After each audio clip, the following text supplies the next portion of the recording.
I want to welcome everyone to the Happy House Hunters group. We go through a series every year on the 6 F's of real estate. It's how to find the deals, how to fund the deals, and then how to either fix them, because once you find them and fund them, oftentimes there's some things that need to be fixed. And so you have to have the contractors to do that. We were just chatting here before we came on that if you can do some of that work yourself to do the fix, you can save a ton of money. And that's where we were able to force some equity into a lot of properties by doing that work ourselves and not spending more dollars to have another company do it. And we were able to acquire a lot of properties that way with very little out of pocket.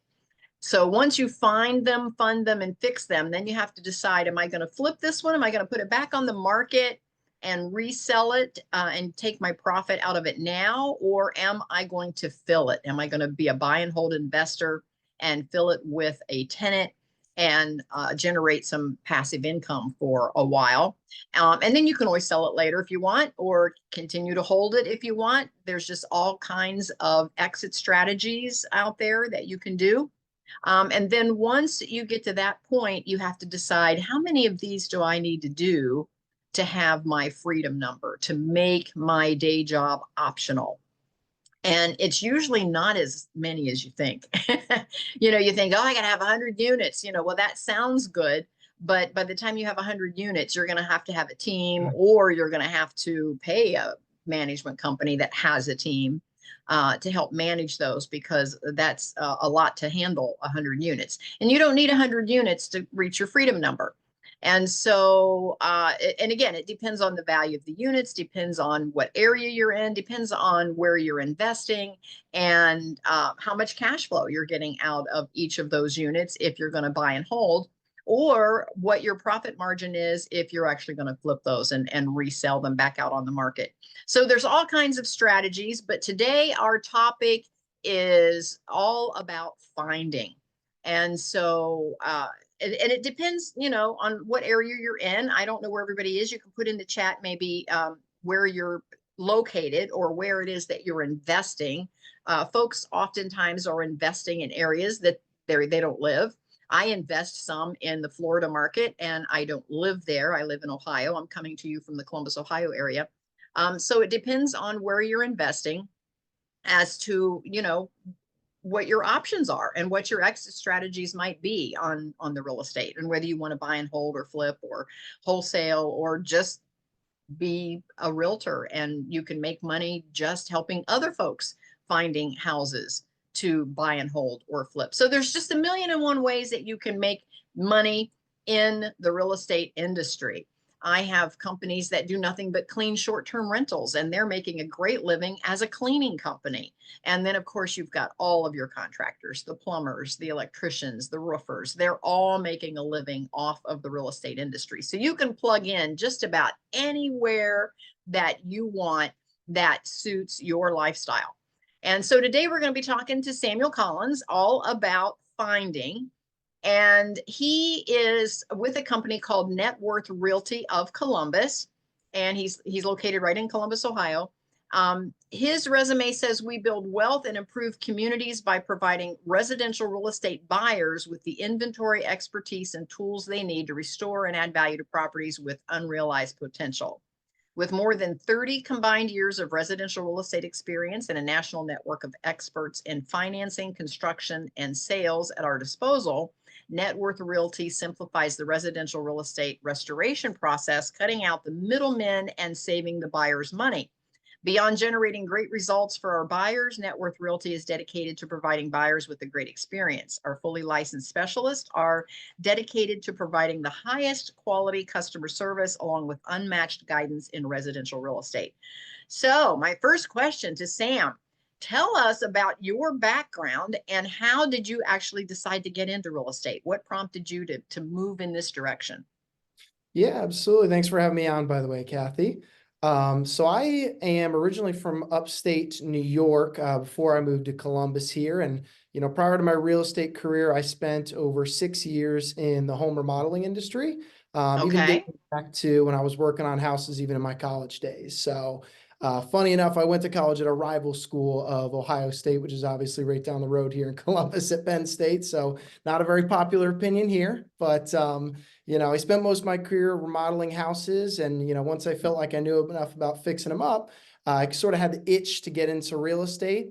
Made the transition, got my license in Ohio, and after doing a lot of research, I decided that Columbus was quite the booming market for what I'm looking to get into. So here I am, and it's just been wonderful. Well, tell us a little bit about NetWorth Realty. What is that exactly? Are you just a traditional real estate office brokerage? Yeah, so the best way I can describe it is sort of like wholesale with a twist, right? We're a licensed Okay. brokerage. I'm a licensed agent. And of course, I know wholesalers can get sort of a mixed reaction in the real estate industry, but we try to be a lot different from a lot of the other ones out there in a number of different ways. Obviously, like I said, I'm licensed, so we're doing everything the right way. But the real foundation of our business is the relationships that we create with people we do business with. I tell every investor that I meet with that my goal isn't just about the next transaction with them, but it's really to be able to build long-term relationships where we can be one of, if not their go-to source for investment properties. We really Okay. pride ourselves on being that one-stop shop. So we can give them a lot of tools that they need to be successful, that I'll sort of dive into in a little bit here. And we just really want to be a resource for them, regardless of whether it's their first flip, whether it's their 100th flip. And the last thing I'll sort of add is that, unlike a lot of other wholesalers that are purely just assigning contracts, everything that we get our hands on, we're either double closing or we're closing on beforehand before we put it out, because, we like to have that extra level of accountability that, hey, we're not just looking for someone to put a bid on this and buy it off us. And, if not, we'll just turn it back over to the seller. We buy it with the intention of finding an M buyer, knowing that it's going to be a good deal for them and they're going to be happy with it and come back to us after they're done, either flipping that or renting it out or whatever their goal is. Wow. So you're definitely ahead of the curve on a lot of the wholesalers out there, because again, they're not sitting on being licensed and having a brokerage supporting them in the background. And so as these laws are changing and things are moving around, as we well know they are in Ohio. I don't know if they are in other states, but they definitely are in Ohio. Uh, so you're actually in a very good position and have, I guess, a lot of credibility in the marketplace because of that. So, what types of actual resources do you provide with your partner investors? I mean, I'm assuming you have like a list of buyers that you keep in your back pocket. And Mhm. what kind of resources do you provide? So I like to categorize those as our four pillars of what we do as a company: find, fund, fix, and flip. And I'd love to kind of dive deeper into each of those. Okay, I love that because again, that's right along with the six F's of real Love estate those that too. we're doing. I love that. I love that. I remember when Um, we first met, it almost seemed like, some of the things that you took, it was like, wow, has she heard of us before? Yeah, I love it. I love it. So how do you typically, let's start with find. How do you typically find the properties? Sure. So, sourcing properties is, of course, the bread and butter of what we do. All I do all day is I'm either meeting with investors like the ones that are on this podcast, or I'm going out there and I'm looking at properties myself. So, even though I am a licensed agent and I have access to the MLS, the vast majority of our deals are going to come from off-market sources. I'd probably say about 95% of them are going to be off-market. So, of course, you've got your direct-to-seller channel, which is primarily where we go, where we probably send out about 35,000 mailers as a company nationwide to homeowners that could be potentially interested in selling their homes. So, I mean, I How spent, wide is your market? yeah. So even though we're in the Columbus market right here, we cover everything within a 45-minute driving distance of Columbus. I think you mentioned previously, we're in, I believe, 13 different states with 30 different Okay, offices. So if we've got any listeners that are in any other markets, feel free to check out our website, and I'm sure we can put you in contact with somebody that's in, one of those markets as well. there you Um, go. Perfect. so like I was saying, we really try to be assistants to, the folks that could be, maybe in possession of a distressed or, vacant home. And this is something I've really kind of felt passionate about since my days in the home remodeling industry, where, I was going out to homeowners' houses, giving them estimates. And a lot of times I would come back with these heartbreaking stories of people that, for whatever reason, just couldn't financially take care of their homes, whether it was because they're retired and on a fixed income, or whether they're just going through financial stress, loss of job, whatever it is. So, we like it to be a win-win for everybody involved and really kind of extend that helping hand to the people that need that sort of assistance. So we do have a variety of other, channels that we follow than just direct to sellers, such as, sheriff sales, relationships we have with probate or divorce attorneys, in addition to, foreclosures, pre-foreclosures. So anywhere you could possibly imagine, we're overturning every rock we can find to be able to find these properties. What does a day look like for you? I mean, what do you physically contact, or do you have a team that does this? How does that work? Yeah, Because so for folks that are maybe wanting to get into wholesaling, it's a lot of work. I mean, you've got to finding the properties is the key, and that is so hard to do. So how much of that do you personally roll up your sleeves and pick up the phone and start finding these deals? yeah, quite a bit of it. I would probably say, um, half to maybe 2/3 of my time is just purely spent in the fields, whether it's knocking on people's doors or leaving notices and trying to find, the owners of unoccupied properties, or, even just sending out letters to people, just giving them notice, hey, we're here as a helping hand if you need it. So a lot of it, like you said, really is just getting my knuckles dirty and getting out there in the field and be able to find them that way.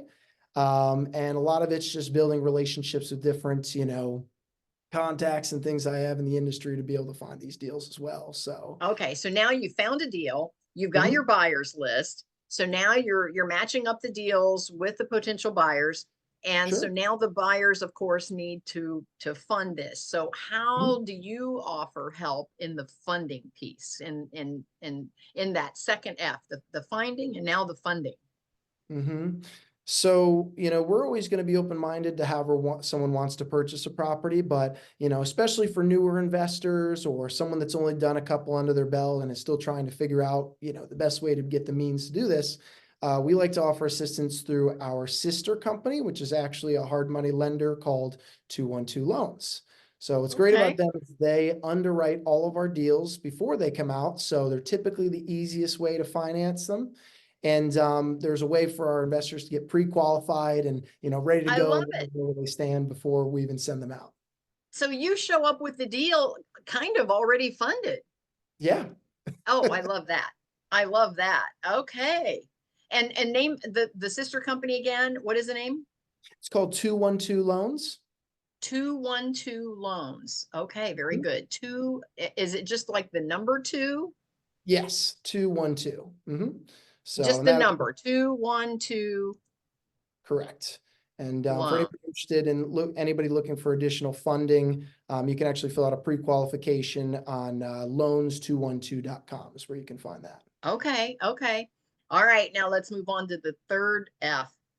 Okay, you found the deal, you've helped them fund the deal. Now this deal, chances are, because you're finding distressed properties, it's going to need fixed. You're going to have to do some rehab. What support can you give your buyers in the fixing portion? A lot of that starts with the transparency on the front end. Like I mentioned earlier, our goal is always to have long-term relationships. So we want people to do well with the properties they get from us. So we're always determining what the rehab costs are when I'm sending out a packet. It actually has like itemized lists of everything that needs to get done so that an investor can You guys properly are budget. doing all the work. You're Yeah, finding we it, you're are. funding it, you've already got what the rehab costs are going to be. So Exactly. your buyer can at a glance know whether it's a good deal or not. And you're basically then just going to hand it to them.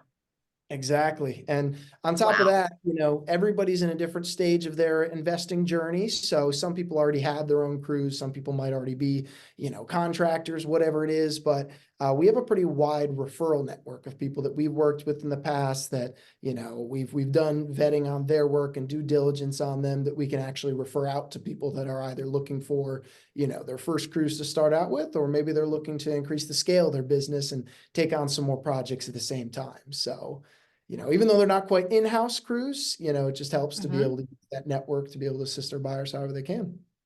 Oh, I get it. I get it.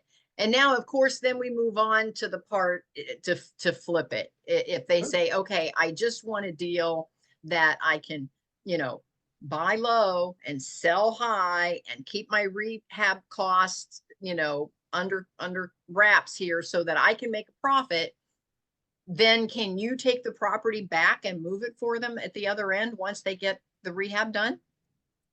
Yeah, so it's not exactly taking the property back, I would say, but one thing we're going to offer complimentary to every single property that an investor buys from us is we have an in-house listing agent that will do a Oh, 1% listing for them. So 1%. 1%. So we're saving on the margins on the back end as opposed to paying some higher typical commissions.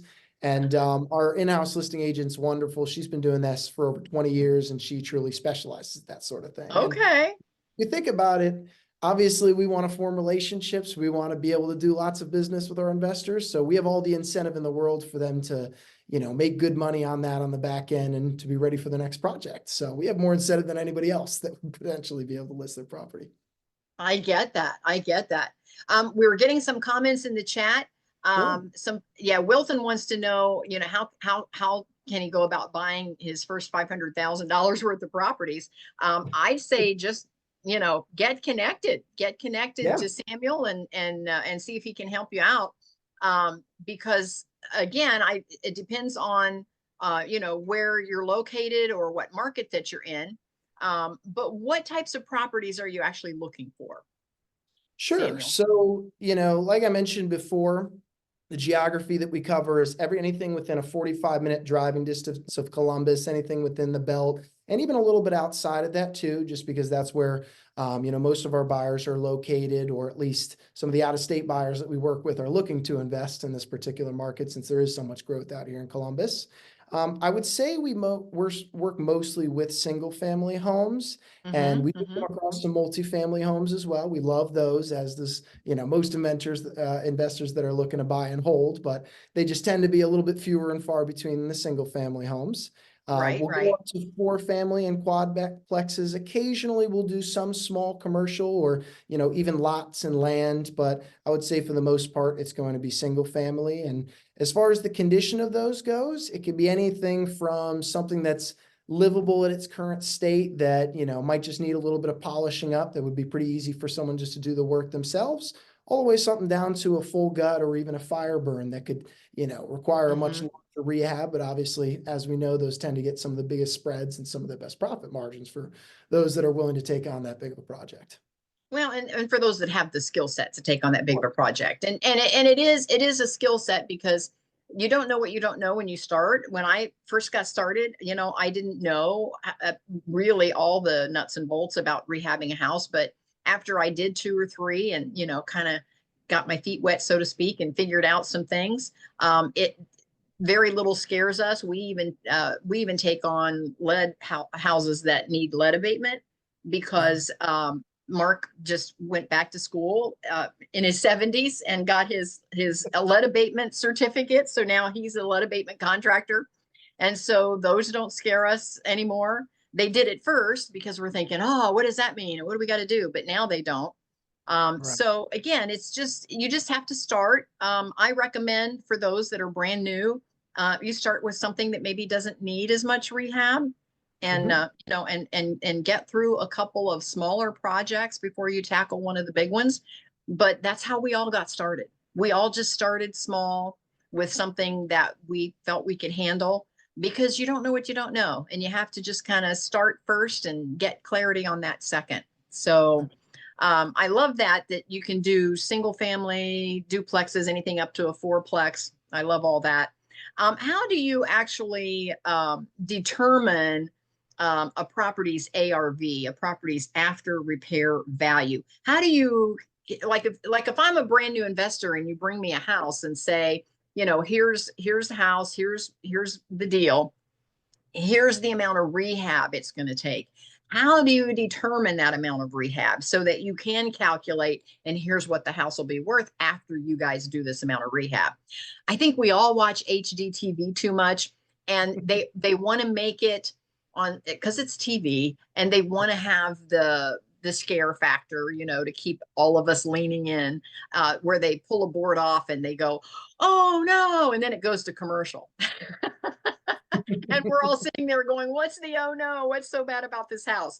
So I guess maybe as a new investor, that's what would concern me, is that how do you know that this is what it's going to take to rehab this house? Right. Real quick sidebar. I'm giggling over here because of what I know about Mark being a former teacher going back to school at the age of 70. Why am I not surprised by that? But going back to your question, so we, as a licensed agent, of course, having access to the MLS definitely helps to be able to pull up comps that are local to the subject property to be able to determine that ARV. Obviously, not all the investors I work with, in fact, most of which don't have their license and don't have access to that kind of data. So that's part of the packet that we send out. We'll actually have some of the local comps in the area and the differences between the subject and the comps so that you can actually see where we're getting that ARV number from and that we're not just Okay. pulling it out of thin air, of course. And, the key to comping, of course, is always just to keep it apples to apples. We try to stay within 90 days, something that's in the same pocket in the same neighborhood, not crossing any kind of major roadways or subdivisions. And we're going to take into a factor a lot of different accounts like, school districts, of course, how many bedrooms and bathrooms you have, square footage, total finished living space, style of the home, garage spaces, days on market, acreage, year of build, presence of the basement, and of course, the potential of what that property could become by doing different value adds like, hey, we think this would be a great place for a bathroom, or hey, if this were me, I would add a third bedroom down here just to kind of give, our investors the ammunition they need to be able to get that, that recuperation of their funds. So not only do we include the ARV, comps on every single packet that we send out, but, one of the things I always like to go through with an investor the first time I'm meeting them is some historical data of how, on the money we've been, no pun intended, with those sort of numbers. And on average, we're typically the property typically sells for 105% of what we determine the ARV is ahead of time. So Okay. worst case scenario, we're usually, maybe 95%. And there's been some awesome instances where they've made about 120%, which for, a larger property, it was a really nice payday for that particular investor. Absolutely. Absolutely. Now, again, rehab costs vary from city to city. And Sure. so my guess is that you've just fine-tuned your rehab costs across the board for the Central Ohio area, since that's where your major market is. Mhm. And so you probably, the law of large numbers, you've done enough of these that you've probably zeroed in to where your rehab costs are pretty accurate. Definitely. Just like I mentioned before, we're always including line by line items, exactly what needs to be done. We always include some miscellaneous because anybody that's ever done a flip or rehab knows that there can be surprises sometimes. And, we're determining that based off of local contractor estimates we've gotten in the past, off of constantly monitoring the cost of materials from places like Home Depot or Lowe's, constantly monitoring the cost of, labor for any particular given market. So we try to really be as accurate as possible. And, sometimes we'll even actually take live trips to Home Depot or Lowe's just to make sure we're still on the money. No, And I get that. I get that. yeah. Some of the comments are how does somebody get either into the Texas market or the Florida market? Now, I got into the Florida market. I just went to Florida and picked an area because I'm a buy and hold investor, and so I picked an area that had a lot of the locals where they are, wanting to rent long term because they work in the area, they live there, their families are there. And I just bought some units in those areas, and it's turned out really well for me. So I just went to Florida and just bought some. Yeah. uh, and so again, it depends on what your goals are. Mine was a little kind of double. I wanted not only something that I could long term rent as my exit strategy, but I Mhm. wanted something close enough to one of the coastlines that I might try to either short term or midterm rent. But then, if for whatever reason it didn't go so well, or I didn't get the occupancy that I wanted, I could always fall back on a long-term rent and the numbers still worked. And so that's my advice if you're investing in Florida. If you invest toward the middle of the state, Oftentimes that's where you get just a lot of the locals. They just live there. They don't like to live along the coast because it's too touristy. It gets too crazy busy during, snowbird season. But because I wanted to try to short term off hand, off season, when I didn't want to use the property, I wanted to be able to short term rent it. I chose a little closer to the Gulf shores, and not Gulf shores as in Gulf shores, but the Gulf shoreline. So I actually chose Bradenton, which is right below Tampa. It's a very, I'll say, blue collar once you get a little inland because of all the touristy areas there. It requires a lot of folks, that they need workers. And so I knew that I would have a great exit strategy if my short term didn't work out. But the short term's working out great, so I'm happy. So my return is actually more than what I had calculated on that, excuse me, on that long term rental. Um, the other question is any advice with investing in Michigan within the Metro Detroit area? Detroit's on the upswing. There for a while when everything kind of, the bottom fell out of all of the industry up there, things got pretty barren for a while, but it's on the upswing. So yeah, Detroit would not be a bad area to invest in. There's some are better than others. I think you just have to drive around and just find out what areas you felt comfortable in Detroit. We often talked about, we could invest in Detroit because the properties were going at such a low price.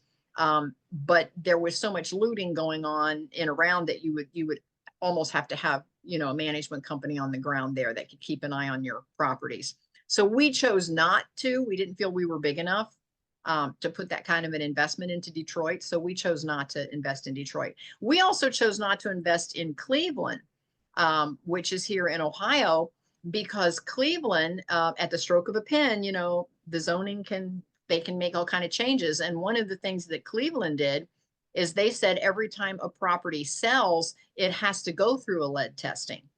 And so we chose not to invest a lot in the Cleveland area because, again, Mark's even a contractor, a lead abatement contractor now.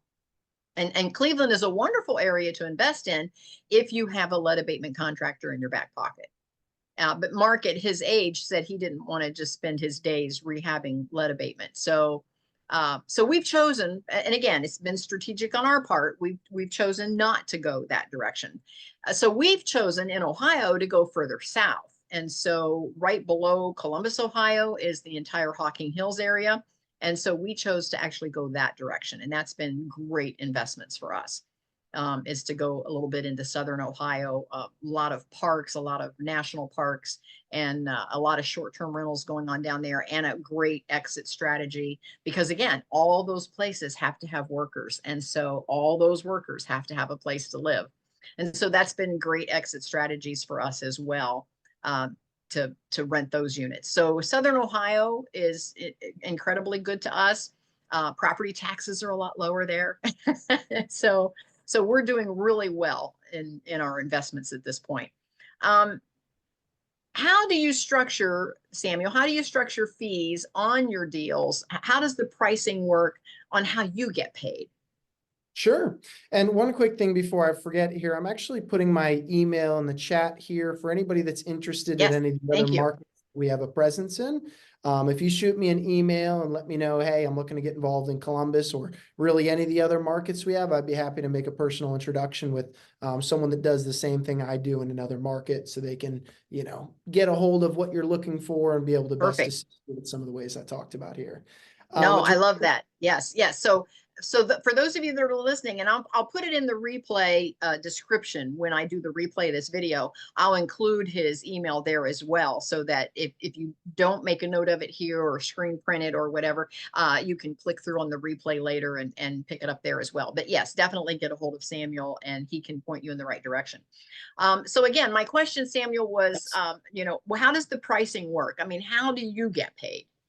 Totally. So I know with a lot of, the term assignment fee, a lot of gets thrown around when it comes to wholesaling. And as a reminder, of course, we don't do any sort of assignments or anything. So the fee, the profit margin of our company is already built into the all-in price. So it's not something that typically someone would see. And of course, full transparency, that's how I get compensated is, the Mhm. difference between where we're buying the property at and, where we're selling it. But, what I can say is that those fees tend to be very, very small margin compared to some of the other, wholesalers I've seen out there. Our whole business model is based on repeat business and volume since we want to be able to maintain good relationships and for people to continue investing with us. So to use baseball as an analogy, we're not looking to hit home runs all the time. We're okay with hitting consistent singles, if that makes sense. It So, does, yeah.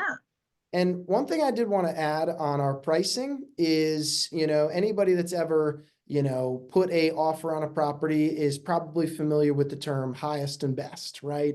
It's a Mhm, bidding mhm. war. You're hoping that, you have the most competitive offer and it's the highest and that you hopefully end up with that property.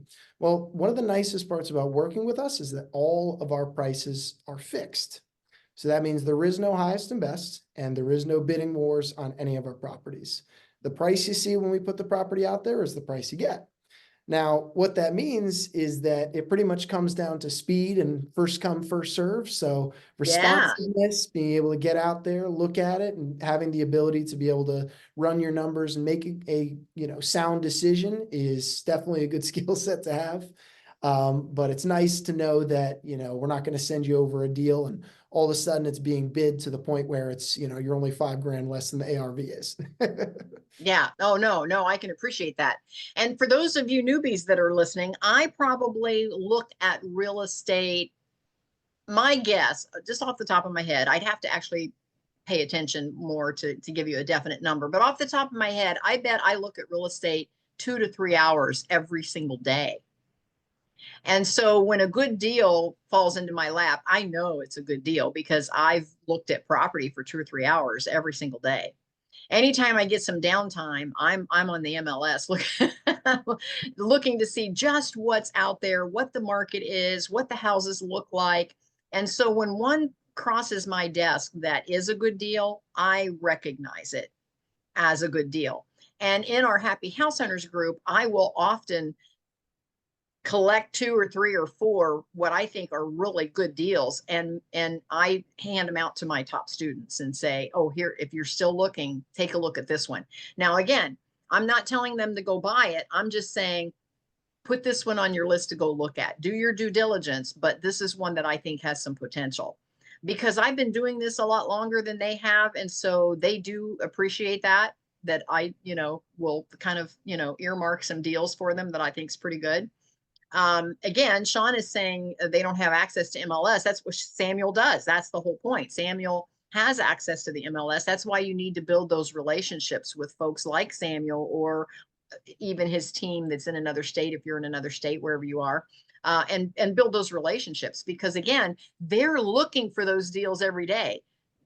Our topic for today is finding the deal, and that's where Samuel comes in, is he is finding these deals that you may not find, and he already knows that they're a good deal. So that's why you have to have someone like Samuel on your team, and you can build your team with folks like that.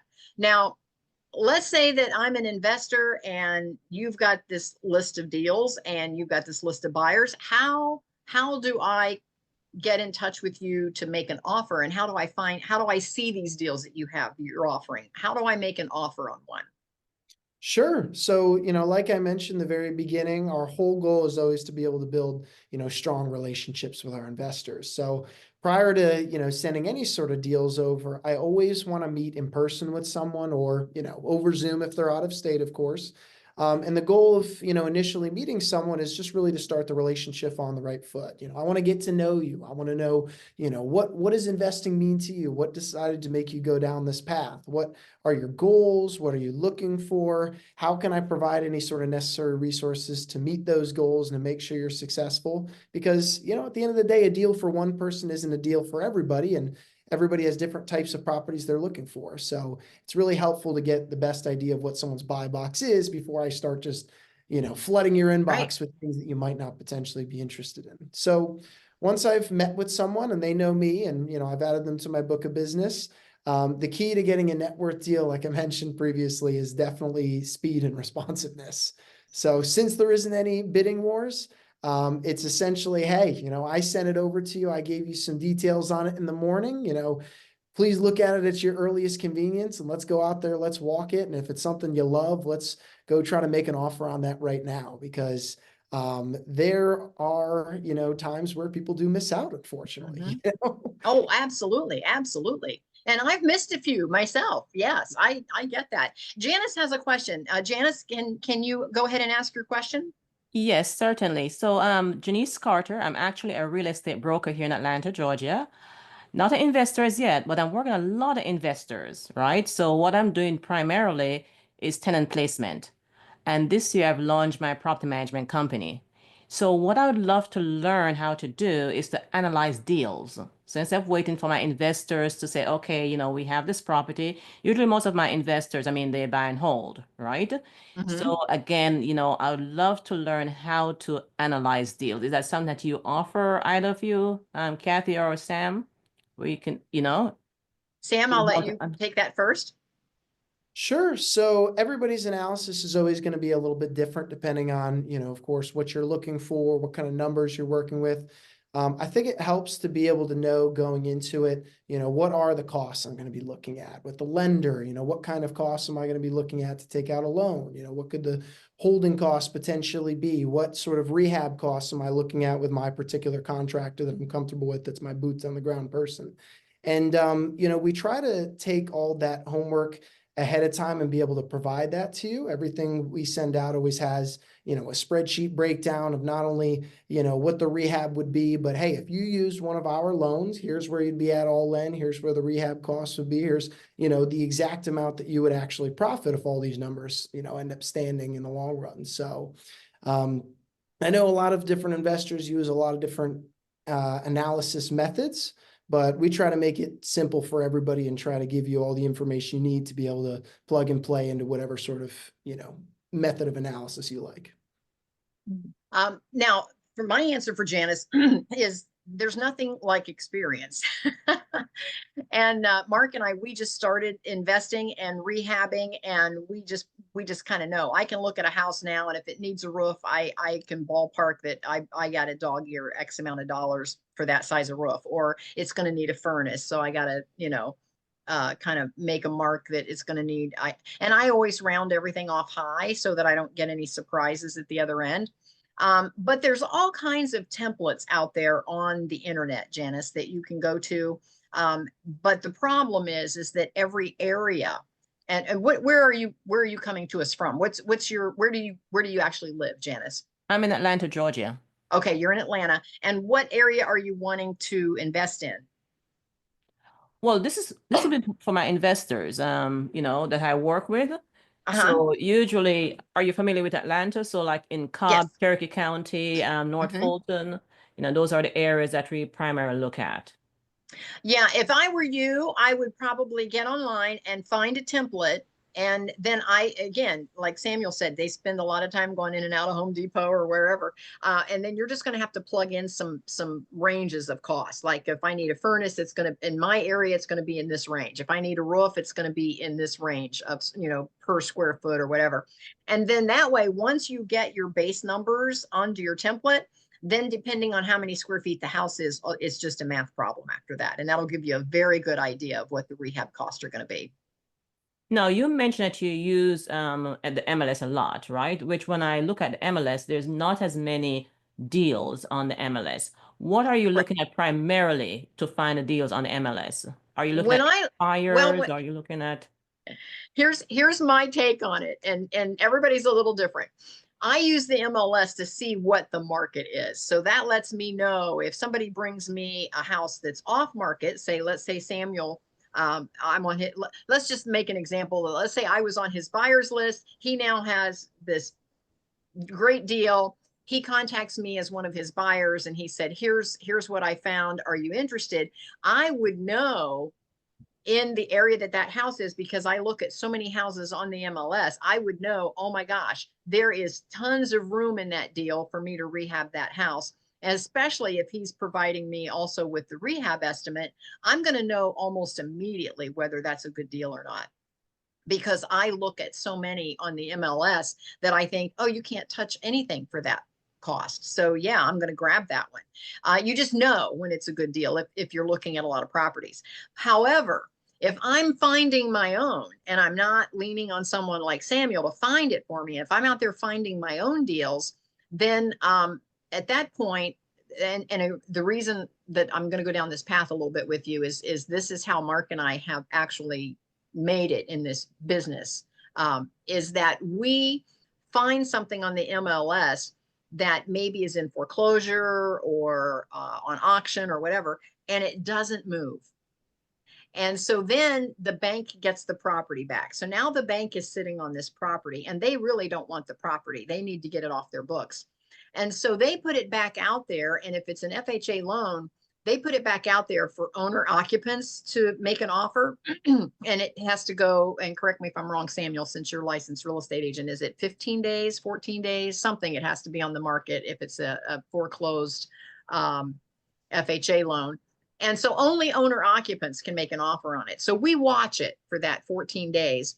And if it's still on the market, because keep in mind, if that property was FHA and it went into foreclosure, chances are the owners that basically left it for foreclosure, they probably didn't maintain it because they didn't have the money to even make their payment. So they're probably not spending money on maintaining the property. And as a matter of fact, a lot of those have even been stripped out. When the owner left, they took the cabinets and the doors and everything with them when they left to try to recoup some of their loss. And so, they sell that stuff to try to recoup some of their loss. So at the end of the day, the bank is sitting on a property that probably won't even qualify for an FHA loan again. And so potential owners come and look at it. They can't get it approved as an FHA because it has to be owner occupied. They don't have the money to maybe rehab it. So now after 14 days, it's open to investors. And here's where it gets interesting. So now the investors look at it. And the investors have their big question to themselves is this a good deal, or is there a better deal out there? And sometimes they'll say, there's better deals than this one. This one's going to need a little too much work. And when they look at those rehab costs compared to that ARV, they go, we're going to pass because we're not going to make the profit we want to make. Well, because Mark and I are buy and hold investors, and we're doing most of the work ourselves, so we're only having to pay for materials, not the labor. And we know that we can actually hold it for the next 20 years as a rental. That becomes a good deal for us. It may not be a good deal for the person that wants to flip, or a good deal for the person that wants to just, maybe burr something. But it's a good deal for us because we know that we're going to do the work ourselves and we're going to keep it for another 20 years and we're going to collect rent for the next 20 years out of that property. And that's how we've built our portfolio. So I tell my students all the time, you either need to be the first one to grab a deal before somebody else does, or be the last one. Wait until nobody wants that deal, and then you take it, if you have the skill set to do that. Does that make sense? And Yes, we had the skill set to do it. So that's why we wait till nobody wants that deal. The last deal that we bought, and you guys are going to appreciate this, the last deal that we bought on a credit card. We paid $26,000 for a 2-story brick house on the Ohio River.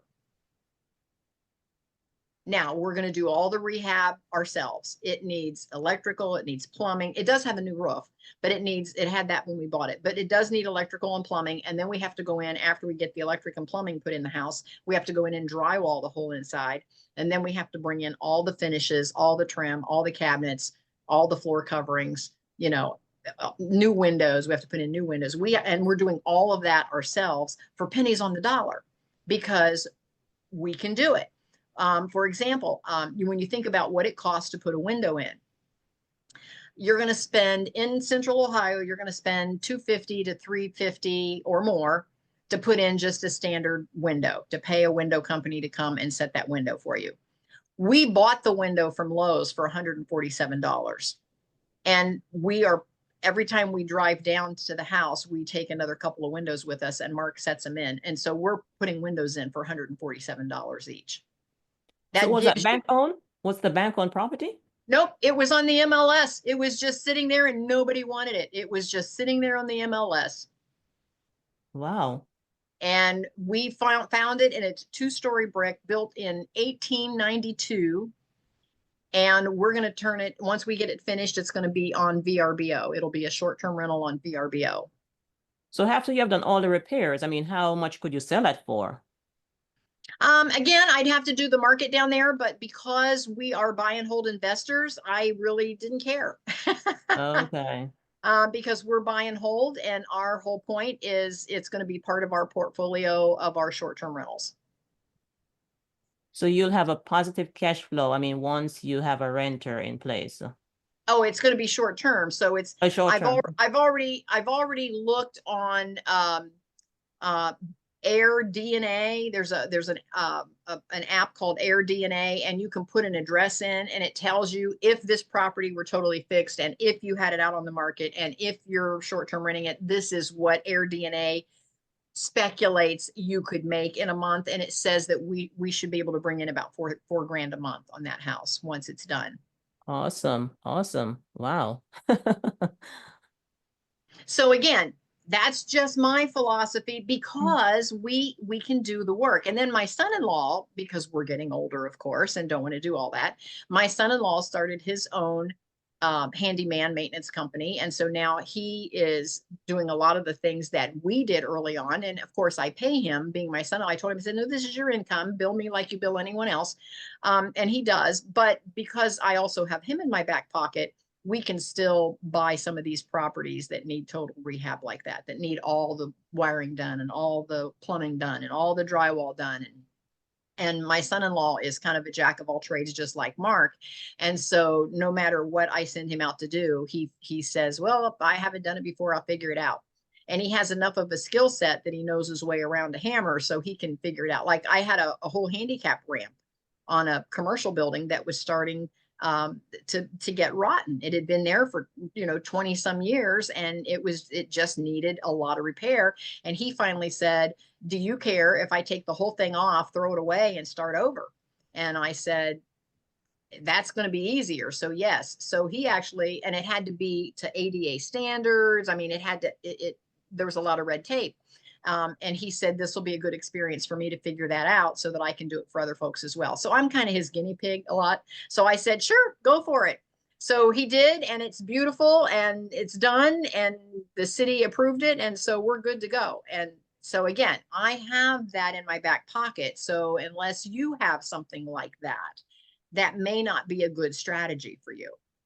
Yes, I think you're at an advantage there, Kathy, because the challenge here, is finding reliable handymen or contractors, right? Not only Exactly. Well, reliable, but that's the honest. challenge everywhere. Yeah, yes, yeah. So, which is why for the most part, most of the properties I normally look at are not like a rehab, it's more cosmetic, right? And I guess Okay. you won't be able to make a big profit or, on properties like those that just need cosmetic only, right? But again, the challenge is finding a reliable, honest handyman to do the work. So that's something I'm working on this year. Hopefully I'll be able to find a crew, but that's something I'm currently working on. Now, do you have And that any tips? Do you have any tips on where to look? I mean, I know, like you said, it's a challenge pretty much everywhere. But if you didn't have your husband and your son-in-law, I mean, how would you go about that? I am involved very heavily in all of the networking events in real estate in the Central Ohio area, to the point where I kind of weasel my way in to even get into the leadership team of a lot of those networking groups. And so what that does is that really makes me privy to all of the folks that are joining those groups. And so that gives me a lot of inside information. So the real estate networking groups are really good, whatever is in your area that you can plug into. And if all else fails, go to your local Lowe's store at 7 a.m. and all the contractors will be there loading up. Those are the guys that are working. Well, thank you. Yeah, I didn't think about And that. I've done that. I've seen a guy loading up, paint. And I said, oh, are you a painter? And he's like, actually I am. And I'm like, well, I need some painting done. And he's like, here's my card. That's an idea. Okay. That is noted. So Anyway, so there's ways around that, but you can. Now just finding somebody off of Facebook or whatever in a Facebook group, unless you can get some recommendations and referrals of folks that have used them, be careful because there are a ton of scammers out there. So be careful that you don't give somebody your cash and then they don't show up on your job site. Thanks for that. Thanks for that. Yes, you're very welcome. Shauna, you had your hand up. Would you like to unmute? It was by mistake. I'm so sorry. Oh, okay. Did you have a question? No. Okay. All right. We're going to go back to Samuel. And what if you have multiple buyers that want that one deal since you don't go into a multi-offer type situation? How do you handle that? Definitely. So just like you hit the nail on the head, the whole idea is to prevent that bidding war. So if we actually have multiple people that are walking a property at the same time, we try to be as fair as possible with it. And honestly, the fairest way to do it is really just by chance. So if we have two people that both want it at the same time, we will actually make them fight to the death. No, I'm just kidding. We'll flip a coin just to see who gets that house. The coin part was serious, by the way. And if it's three or more people, we'll actually have a deck of cards. Everybody pulls a card and the high card wins. So Okay. we've had a few instances where, in fact, there was one, I believe a month or two ago, where it was a showing we had for a property and it drummed up quite a bit of interest. It was a great deal. And we actually had 8 different people that wanted that property. So they all drew a card. And that's a little bit rare. We don't usually get that many people in on it, but it was very fun and it was intense. And even the people that weren't in on it were sticking around for the card draw just because they wanted to see what happened. I love that. I love that. Now that just goes to tell everybody that is listening, if you find a deal, you either have to be the first one through the door or, like my story before, wait and be the very last one because nobody wants that deal. And then chances are the price is going to come down because nobody wants it. And again, you got to have that team in your back pocket if you're going to wait till the end. But if you're ready to go, you got to be the first one through the door so that you're not just drawing a card to see if you're going to get that deal. And you got to look at a lot of property to know it's a good deal. And Samuel, I'm sure you look at enough that when you see some, you're thinking, oh my gosh, this one is tons of room in the numbers and all my investors are going to want this one. You know, when you're sitting on a good one because you're looking at enough deals. Yeah, you know. How does the contract and the down payment work with you guys? Sure. So, I mean, we're using a standard Columbus purchase contract with just some slight modifications here and there, just because it's not a conventional deal that you would get. And as far as the down payment goes, it's usually just a $10,000 deposit, regardless of what the actual purchase price is, that goes towards the purchase price of the property. So in most cases, Nice. we're closing, within 2 weeks of contracting for it. So we're always using the same title company since we have a great relationship with them, and it's usually pretty quick and easy from there. Okay. So again, what I got out of that is if I can save up $10,000 and keep it in my investment fund, liquid, ready to go, I can get one of his deals in contract and be the first one through the door. Absolutely. No matter what the numbers are on the deal, 10,000 makes it mine. Yeah. Yeah. And especially like I mentioned with our hard money lender 212, if someone has at least $10,000 and they're pre-qualified to use that as a hard money lender, you're good to go. Okay. All right. I love it. I'm going to put in the description. You can reach me at just kathybinner.com. Samuel put his email in there. I will put his lender in there. I'll put all of that in the description. Janice, you had another question?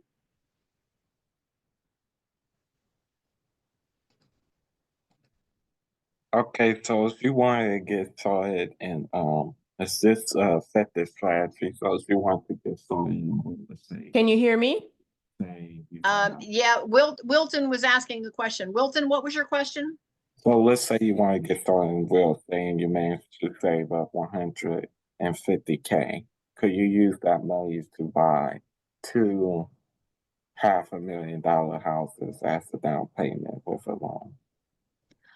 Well, again, I don't know that Samuel, I don't know that you deal in that level of housing. Do you deal in like $500,000 houses that are in the $500,000 ARV range? Do you deal in that range? Every once in a while, I mean, that's definitely going to be market specific. Typically, if you're dealing with a house in that range in Columbus, it's going to be in a super duper nice area. So there could be, maybe some different conditions of a house that's a little bit, more expensive. I know in some of our markets, like in, San Diego, for example, where you're dealing with $1 million houses, it's going to be a different down payment than it is out here in Columbus. So it just sort of depends on the market in the area.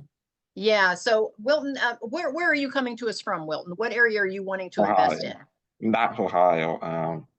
Well, I am thinking about investing in maybe international, UAE, maybe, probably wouldn't invest there because their laws are not Islamic, but maybe Texas or Florida, somewhere around there.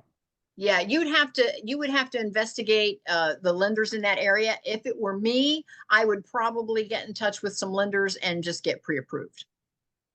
And then that way you know exactly what you have to spend.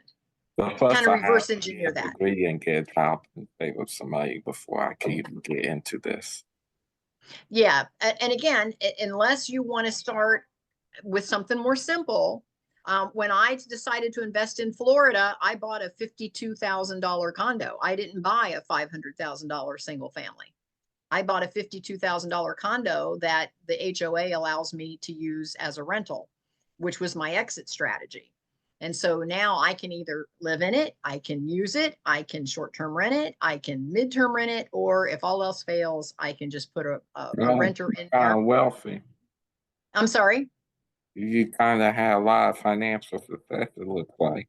Nope, I got into that one with no money down and just found a lender down there that was willing to do a loan on a $52,000. It was very, very low outlay in my part. My entire monthly payment, I think, is $131. Was it a studio or a condo? A It's a studio or condo. one bedroom? It's a one bedroom condo. One bedroom condo. Okay, got you. Yeah. Okay. Yeah, one bedroom condo. And that was how I got my foot in the door in Florida. I started with something really small that I could handle. That had to be years ago at 52,000. 3 years ago. Oh, just 3 years ago. Where in Florida was that? Bradenton, Bradenton. right You said below that's- Tampa Bay. Wow. Oh, interesting. Well, I do have a question for Samuel. Okay. Sam, you had said Are you earlier. done with the presentation? I'm sorry, Wilton. I'm going to put you on mute for just a second. Janice had a question. We'll come back to you. Janice, go ahead. Yes, Samuel, you had said earlier that you have an agent in-house that does the listing for this property at 1%. Is that full service? What is included with that 1%? Yeah, full service, everything you would typically get from a listing agent, from marketing to showing the house to people that could potentially be interested. It's just like a regular listing that any other realtor could give someone. It's just that we're willing to do it at a 1% commission rate as a complimentary service to anybody that buys a house from us for that particular house. Oh, interesting. Okay. But of course, I mean, when the offer comes in, the buyer's agent may ask for the investor to pay X amount, right? And that's something you negotiate. Sure, potentially. I mean, on the buy side, of course, there could be additional, commission that it's involved. We just want to make sure we're protecting the margins of our investors on the sell side. Okay. Now, do they pay the MLS fee separate, or that is including the 1%? Because the MLS usually have a fee that is required to be paid. Is that the same in your state where you are, or with your MLS? Yeah, of course, that can be market specific, but yeah, those sort of details are just sort of dependent on, where you are and everything. Okay. All right. Thank you. Thank you. Janice, thank you very much. Wilton, did you have a final question? It's this meeting. I think it's kind of close to 1 o'clock. I do have some stuff that I have to finish, so I think I'm gonna leave off of here. It seems like the presentation is done with. Well, thank you for being with us. We appreciate you being here. So I want to thank everyone again for being on board with us today. I hope that we've answered all of your questions. Again, you can reach me at kathybenner.com. There is a button there in my website that you can schedule a strategy call with me if you'd like. If you scroll clear to the bottom footer, there is a contact form. If you just want to leave me a message or have a question and you want me to email you, you can reach me by email that way. I will put Samuel's email in the description and also his lender. And Samuel, thank you so much for being with us today. I appreciate you so much. This is very interesting to me. I definitely need to make sure that all of my students know about you here in Central Ohio, because that is their biggest thing, is trying to find the deal. And you're doing all the hard work. So yes, thank you so Absolutely. much. And thank you for what you're doing. I appreciate the service that you bring to the table. So with Yeah. that, we are going to say goodbye, and we will see everyone next time. So thank you so much for being with us. And I was looking here to see if I could just stop the recording, and I don't seem, oh, here it is. So I'm going to stop the recording. And if you have any additional comments or questions, feel free to stay on after. And thank you so much again for being with us today.